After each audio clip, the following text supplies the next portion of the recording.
വീട്ടിലൊരു dry feel തോന്നുന്നുണ്ട്, ഒന്ന് ലൈവായിട്ടിരിക്കാനായിട്ട് എന്താ ചെയ്യാൻ പറ്റുക എന്ന് പലരും ചോദിക്കുന്ന ചോദ്യമാണ്. ഉത്തരം വളരെ സിമ്പിളാന്നേ.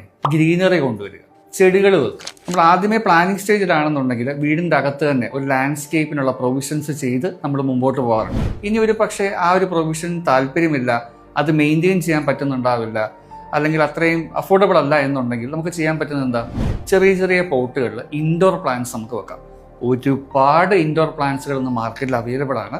എന്താ പറയുക, എപ്പോഴും നമുക്കറിയാവുന്ന ഇപ്പം peace lily, money plant, snake plant, ഇതൊക്കെ നമ്മുടെ ആ വീടിൻ്റെ അകത്തൊരു ഓക്സിജൻ സർക്കുലേഷൻ തരാനും ഒരു പോസിറ്റീവ്നെസ് തരാനൊക്കെ എപ്പോഴും ഹെൽപ്ഫുൾ ആയിട്ടുള്ള ബേസിക് ആയിട്ടുള്ള പ്ലാന്റ്സ് മാത്രമാണ്. അപ്പം നിങ്ങളിതെല്ലാം ഒന്ന് ചെയ്തു നോക്കുക. ഏത് പ്രായക്കാർക്കും, തുടക്കക്കാരാണെങ്കിൽ പോലും ഒരുപാട് എക്സ്പെർട്ടൈസ് ഒന്നും ഇല്ലാതെ മെയിൻറ്റെയിൻ ചെയ്യാൻ പറ്റുന്ന ഈ ഇൻഡോർ പ്ലാന്റ്സിനെ പറ്റി നിങ്ങളൊന്ന് ട്രൈ ചെയ്ത് നോക്കുക. അപ്പം നിങ്ങൾക്ക് മനസ്സിലാവും ആ ഒരു ലൈഫ് ഫീൽ എന്താണ് വീടിനുള്ളിൽ വരുന്നത്.